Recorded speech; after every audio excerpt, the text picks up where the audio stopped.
የሉላና የሞገስን ደስታና ሳቅ የመለስ አምላክ የእኛንም ይመልስ አሜን። እና ሞገስ በነገራችን ላይ ዛሬ ላይ እንደተመለከታችሁት በሳቅ ፍንድቅ ድቅድቅ ብሏል። ምክንያቱም ለዘመናት የገነባው እና ለዘመናት የለፋበት ያው በህገ ወጥ ቢሆንም ሀብቱ ንብረቱ ሁሉ ነገሩ ታግዶበት ነበር። እንዲሁም በቃ ይሆናል አይደለ ስራ ራሱ እንዳይሰራ ነበረ የታገደበት ማለት ነው። እና ዛሬ ላይ እንግዲህ ያው ጠበቃው መጀመሪያ ሲመጣ ቢጎዳቸውም ቢያንገላታቸውም ዛሬ ላይ ደግሞ ከሚባለው በላይ ክሷቸዋል። እና ምክንያቱም ሀብታቸውን ንብረታቸውን ካለ ምንም ክፍያ ተከራክሮ ዛሬ ሊያስመልሶላቸዋል። እና ደውሎ ጠበቃው እንገናኝ ሲለው ሞገስን እናሽ ምናምን ብሎ እንግዲህ እንኳን ደስ ያለህ ሀብትና ንብረት ተመልሷል ነበር ያለው ማለት ነው። ሞገስ ይህንን ነገር በፍጹም አላመነም። ምክንያቱም እየቀለክብኝ ነው የሚል ነበረ ከአንደበቱ የወጣው። አይ በፍጹም እየቀለኩብህ አይደለም፣ ካላመንክ ደግሞ ይሄው ይህና ፈርም በማለትም እንግዲህ ይነግረዋል። ከዛ በቃ ይህንን ነገር በፍጹም በቃ ማመን ያቃተው ሞገስ በሄማ ሊሆንም አይችልም፣ በቃ ላንተ ምን ላደርግልክ ምን ብዬ ላመስግንክ ሲለው ነበረ። አይ በፍጹም እኔን ምንም ነገር አታመሰግነኝም፣ ይልቅ ደስታውን ለሚስትክ ንገራት ይለዋል ማለት ነው። እንዲህ እሱንማ በደስታ ነዋ ሮጭ አሁኑኑ ነው የምነግራት፣ ግን ላንተ ምን ላድርግልክ የፈለግከውን ነገር አሁኑኑ እዚሁ ልክፈልክ ሲለውም አይ በፍጹም በቃ ከሆነም ደግሞ ቤትክ ሲመለስ በአንድ ትከፍለኛለህ ሲለውም እሱም እሺ በቃ ይሄ እኮ ችግር የለውም በማለትም ይለዋል። ሌላው እንግዲህ ስለ ሚዜ እንግዲህ አሁን ላይ ያው ብሩኬ ሊያገባ ነው። ብሩኬና ቅድስትዬ እንግዲህ ግን እስካሁን የሆነ ልብስ አልመረጡም። ቪሎ ሴቶች እንኳን መራርጠዋል።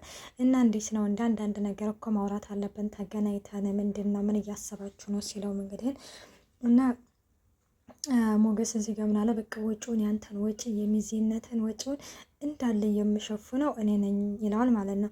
አረ በፍጹም የማ ሊሆን አይችልም አይሆንም እና ሲለው እንግዲህ እኔ ማግኘት የምፈልገው የለፋሁበትን የላቤን ነው እንጂ ሲለው እንዲህ ምን ችግር አለው ታዲያ እኮ የለፋበትን እኮ ነው ልክፈላ እያልኩኝ ያለሁ ሲለውም አይ በፍጹም አይሆንም እና እንደነገርኩ በኋላ ቤቱን ሳስመልስ በአንድ ትከፍለኛለህ ይለዋል ማለት ነው።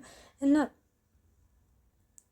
ሞገስ እንግዲህ እንዳያችሁት በጣም በቃ በደስታ ፍንድቅ ፍንድቅ ነው ያለው። እና ሌላው ማህሌት ነች። ማህሌት እንግዲህ አሁን ላይ እንዳያችሁት የዝናን ቦታ ወስዳለች። እንግዲህ ወደ አረብ ሀገር መላክ ብላ ሴቶቹን አምጥታ እንግዲህ እንዴት ነው አሁን ልክ እንደዚች እንዴት እህትና ማለት ነው። ግማሾቹ ይሞታሉ፣ ግማሾቹ ኩላሊታቸውን እየተወጣ ብዙ ያው ግፍ የሚሰራባቸው አሉ የለ እና ልክ እንደዛ አሁን ለምሳሌ ያንን ስራ ልክ እሷ እንድትሰራ ካሌብ ለማህሌት ሰጥቷታል። ማህሌት አሁን ላይ እንግዲህ መነጽሯን ገጭ አድርጋለች፣ መኪና ይዛለች፣ ብር አለ በቃ ሁሉ በቃ ዝና መጥቷል አልኩሽ። በቃ ዝና ስላቸው የሆነ በቃ ምን ብዬ ልንገራችሁ። እና ያ ነገር አሁን ላይ እንግዲህ ግን እንደዛ ገጭ ብላለ። ኤፍራታ እንግዲህ አቃቅራ ልታልፋት ስትል እንዴ አላየሁሽም ለማለት ነው እንዴ ምናምን ትላትና እንዴ ማህሌት አንቺ ነሽ እንዴ ደግሞ ዝና መሄና ጋር ትሰሪያለሽ ስትላትም ውይ ከእንግዲህም በኋላ እኮ ዝና የሚባል ሰው የለም ሴቷ ዝና ነኝ ስትልም እንዴ ቆይናና ዝና እንደታሰረ ሰምቼ ነበረ ስትላት ነገርኩሽ እኮ ከእንግዲህም በኋላ ዝና የሚባል ሰው የለም እና ደግሞ እኔ ስለመታሰሩም አይመለከተኝም እያለችም ማህሌት አሁን ላይ እንግዲህ ጥብረር ብላለች። እና ቆይ አንቺ ምንድን ነው እንደዚህ አንገት መድፋት ነገሩ? ከዛ ከደላላ ጋር ሆነሽ አንገትሽን ባትደፊ ነበረ የሚገርመኝ ስትላትም እና እንደዛ ምናምን ያለቻት ይኸውልሽ ሁሉም ሰው እኔን ማለት የጣለ መስሎት ነበረ ስትልም ምን ማለት ነው ደግሞ ይሄ ስትልም አስታወሽ አንቺ እንኳን እኮ ከዛ ከቤት እኮ አባረሽ ነበረ አየሽ እኔ ግን እንዳንቺ አይደለሁም ብላ ብር ምናምን ልትሰጣት መጣች። ከዚያ ማህሌት እዚህ ጋር እንግዲህ ኤፍራታ ማለት ነው ትሰሚኛለሽ አንቺ እኮ ሁሌ አነሳስሽን ነው እንጂ አወዳደቅሽን እኮ አታውቂም። ይሄ ደስታሽ ነገ አብሮሽ ስለማይዘልቅ ለነገ ይሆንሽ ብላም እንግዲህ ኤፍራታ ቆፍጣኔት የምር ዛሬ ላይ ግን አድንቃታለሁኝ። እናንተ ኤፍራታ በብር እኮ አትደራደርም ነበረ፣ ዛሬ ግን ረግጠው ሄደች። ለራስሽ ሆነሽ አልፈልግም አለቻት። ሰላም ጤና ይስጥልኝ ውድና የተከበራችሁ የቻናል ቤተሰብ እንዴት ናችሁ? ደህና ናችሁ? ይሄን አለው እግዚአብሔር ይመስገን። እንኳን በሰላም መጣችሁ ወደዚህ ቻናል። ለዚህ ቻናል አዲስ የሆናችሁ ሰብስክራይብ በማድረግ ቤተሰብ የሆነው እንዲሁም ነባሮች ስለምታበረታቱኝ እጅግ አድርጌ አመሰግናለሁ። ተወዳጅና ልብ አንጠልጣይ የሆነውን ምሳሌ ድራማ ይዘንላችሁ ቀርበናል። ሌላው መድብልና ኤደን ናቸው። ያው እንደተዋደዱ እናውቃለንና ኤደን አሁን ላይ ያው አላ አይደለም መሽታ ነበር የምትሰራው። እሱንም ነገር መድብል እንድትተው አድርጓታል። እንግዲህ አሁን ላይ ያው ለመተው እየጣረች ነው። ሱሷንም እንዲሁም ለመተው እንትን እያለች ነው። እና ያው መድብል እንግዲህ እዚህ ትሆኛለሽ ብዬ ነው የመጣሁት ሲላትም መድብልዬ ምናምን አለች። እንዴት ቁልምጥምጥ አደረገችና ማለት ነው። ከዛ መድብልዬ ምናምን ስትለው እዚህ እኮ ትሆኛለሽ ብዬ ነው የመጣሁት ይላታል። ወይ አሁን ላይ እንኳን መሸጥ አቁሜያለሁ መሸጥ ነው እንጂ ስትልም አዎ ያው ዞሮ ምንም ቢሆንም ሱሱ ምን ውስጥ የሚለቅ ዞሮ ከዚሁ አትሄጅም ብዬ ነው ይላታል።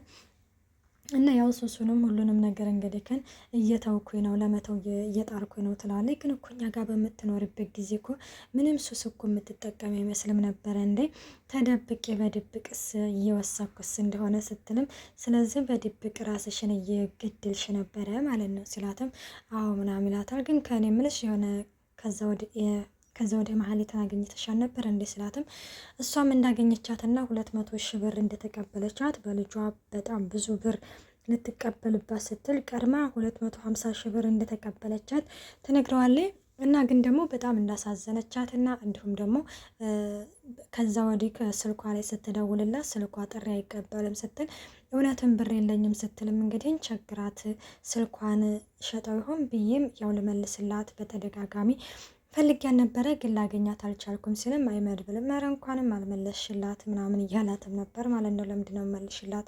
አንቺ በጣም የዋህ ልጅ ነሽ፣ አንቺ በጣም መልካም ልጅ ነሽ እያለ ነበረ። ሌላው አንድ ጥያቄ አቅርቦላታል። እሱ ምንድነው ወደኛ ቤት እንድትመለሽ ምናምን ይላታል። ከዛ ኤደን በዚህ ጊዜ በጣም ደነገጠ። እየቀለክብኝ ነው እንደምናምን ስትለው አይ በፍጹም እየቀለኩብሽ አይደለም እንድትመለሽ እፈልጋለሁኝ ወደኛ ቤት ተመልሰሽ ልክ ወደ ድሮ ስራሽ እንድትመለሽ እፈልጋለሁኝ ይላታል ማለት ነው። እና አንቺ በጣም መልካም ሰው ነሽ፣ እኛን ለመጉዳት ምንም ነገር አላደረግሽም ሲልም እንደ አንዳንድ ሰዎች ይላታል። ምን አንዳንድ ሰዎች የምትለው ልክ እንደ መሀሌት ማለት ነው ስትለውም እና ዞር ሲል እንግዲህ የካሌብ ሰው ይመለከታል። ደንግጦ እንግዲህ መሀል ኤደን እንግዲህ አልነገራትም። ኤደን ምንድን ነው ምን ሆነ ነው ምናምን ስትለው ነበረ።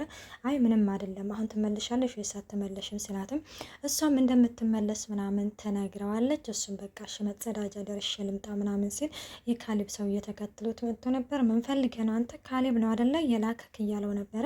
እና በዛ ጊዜ ማነክ እያለም ሲይዘውም አሁን ላይ አንድ መደራደሪያ አቅርቦለታል። ግን በፍጹም አልቀበልህም ብሎታል። ካሌብ ከሚከፍልህ እጥፍ አድርጌ እከፍልሃለሁ አንተ ማነክ ማን ስለሆንክ ነው ለእኔ ጥፍ አድርገህ የምትከፍለኝ ሲልም እንግዲህ እኔ እዚህ ጋር በጣም ፈርቼ ነበር። ካሌብ ያኔ መድብል ከካሌብ ጋር የሚሰራውን ስሙን ጠቀሰ ምናምን ብዬ የሆነ ካሁን እንደነገርኩኝና ከዛ ምን አባ ገባክ አሁኑኑ ክፍያው ይከፈልሃል። ስለዚህ ከኔ ጋር ብትሰራ ይሻልሃል። ከዝና ጋር ስትሰራ መቼም ስለኔ ሳታውቅ አትቀርም። ስለዚህ ከማትወጣው ሰው ጋር ነው እየተጋፈክ ያለው ቢቀርብክ ይሻላል ሲለውም እንግዲህ ያስጠነቅቀዋል ማለት ነው። እና ሞገስ እንግዲህ የሀብትና የንብረቱን መመለስ በጣም ቸኩሎ ለሉላ ለመናገር ወደ ቤት እየሮጠ ነበር የመጣው። ሉላዬ ቤት እያጸዳች ምናምን ነበረ። ሉላዬ በጣም ደስ ብሎኛል አላት። ከዛ ምን ተገኝቶ ነው ደግሞ እንደዚህ ጥርስ በጥርስ የሆንከው? እስቲ ልንገርሽ እና ደስታዬን አብረሻኝ ትደሰቻለሽ ወይስ ምናምን ሲላት እንግዲህ ቆይ ጠበቃውን ላገኘው ብላ ነበር አይደል ሄድከው? አዎ መቼም ሀብታችን ተመለሰ ንብረታችን ተመለሰ አትለኝም ስትል ተመለሰ ሉላዬ ተመለሰ አላት። ከዛ በቃ በደስታ ፍንድቅ አለች ሉላዬ ራሱ። ወይኔ ፈጣሪ ከምሽት ምን አይነት ደስታ ነው የምታሰማን። ተመስገን ይኸውልህ ካየህ ፈጣሪ እኮ አይዘገይም አይፈጥንም ብዬ ነበረ እኛ እንታገሰው ብዬ ነበረ እያሉም እንግዲህ ግን በጣም በቃ ደስታ መቆጣጠር እያቃተኝ ነው ስትልም ኧረ ተረጋጊ ደስታም እኮ ይገላል ምናምን ይላታል። ግን ቤቱ እንዳልተመለሰ ሲነግራት ኧረ በይመለስ እስቅረት ይበል እንደኛ እኮ ሰርተን እኮ እንገዛዋለን ምንም ችግር የለውም እንኳንም ይሄ ተመለሰለን ስትልም እንግዲህ እና ያው ደስ እንዳላትና ደግሞ ሞገስ ያው ደስታ እንደሚገልና ተረጋጊ ሲላትም ለምን ፍግም አለለም ራብስ ሊገለኝ አልነበር እንዴ ለምን አልሞትም አለች። ከዛ እንዴ ከእንግዲህ በኋላ በኋላማ እኮ ቁልቁል የሚባል ነገር የለም፣ ሽቅም ነው። እኔ ምልሽ ሉላዬ ለምን እነ ሞገስ እነ መድብልን ሰርፕራይዝ አላደርጋቸውም ስል ለምንድን ነው ሰርፕራይዝ የምታደርጋቸው እንደ ሉላዬ? ረስተሽ ሆኖ እንደነሱ እኮ በጭንቀታችን ጊዜ ተጨንቀው በደስታችን ጊዜ ተደስተው ስላት፣ አሁን እነሱማ እኮ የራሳቸውን ሀሳብ ትተው እኛ ላይ ነበሩ ምናምን ትለዋለች። እና ሌላው ብሩኬና ቅድስትዬ ናቸው። እንዴት ነው ቬሎ መረጥሽ ምናምን ሲላት፣ አዎ መርጫ አለሁ፣ ሁላችንም የየራሳችንን መርጠናል፣ ግን ደግሞ አንተ ትወስናለህ ስትለው፣ አይ እንዴ እኔ ምን አገባኝና ነው አንቺ ነሽ እንጂ የምወስኝ ስላት፣ አይ እንዴ በሰርጌ ቀን እኮ ለአንተ እኮ ነው ቆንጆ ሆኜ የምታየው ትለዋለች ማለት ነው። እና እኔ የራሴን ድርሻ ነው እንጂ የራሳቸው ድርሻ ነው ይላታል። እንግዲህ ስለ ቤተሰቦቿ እንዲሁም ስለ እህቷ ስለ ዱዱ እያወራቸው ነበረ፣ ዱዱዬ ማለት ነው። እና እያወራቸው ምናምን ባለበት ጊዜ ይቺ ምሳሌ ከፍታ ትገባለች። እንዴ በሬ እንኳኳም እንዴ ምናምን ስትል፣ ከዛ እናንተማ እኔን ጣልጣል እያረጋችሁ ነው ምናምን ትለዋለች ማለት ነው። እና ኧረ በፍጹም አንቺንማ ጣልጣል አናደርግሽም፣ ማናለን እኛ እኮ ላንቺ ብለን እኮ ነው፣ አንቺ ጊዜ ካልሰጠን ለማን ልንሰጥ ነው ምናምን እያሉም እንግዲህ ያወራሉ። ሌላው ተሰብስበው እንግዲህ ያወራት እየበሉ እያለ ብሩኬ አሁን ላይ እንግዲህ ሰራተኛ መቅጠር እንዳለበት ይናገራል። ቅድስትዬ ደግሞ እንዲህ እኔ ምግብ አልጣፍጥ ብሎክ ነው እንደ ምናምን ስትል፣ አረ እንደዛ አይደለም በፍጹም ሲልም፣ ዳጣዬ የሰራተኛ ምግብ ከጣፈጠው ስትል፣ አንቺ ዳጣ ብሎም ግልምጥ ያደርጋታል። አረ እኔስ ቀልድ ነው ምናምን ትላለች በዚህ ጊዜ ማለት ነው። እናም እንደዛ ስትል እንግዲህ ተሰብስበው እየበሉ ባሉበት ጊዜ መድብል እንግዲህ ኤደንን ይዞ ይመጣል። በጣም ትናደዳለች ማለት ነው ይች ዳጣ፣ ምክንያቱም እንዴት ይዟት ይመጣል እያለም እንግዲህ በቃ እና ታዲያ ትወጣ ወይስ ትግባ ስለመረ ትግባ የኔ ውድ ነይ እንኳንም በሰላም መጣሽ ብለው እንግዲህ በደስታ ተቀብለዋታል። ውዶች ደግሞ መጨረሻ ላይ ዝና እንዳመለጠ ተነግሮናል። ምን ይፈጠራል የሚለውም በቀጣይ ፓርት ይዘንላችሁ እንቀርባለን። መልካም ቆይታ። አስተያየታችሁን በኮሜንት አስቀምጡ። ባይ ባይ።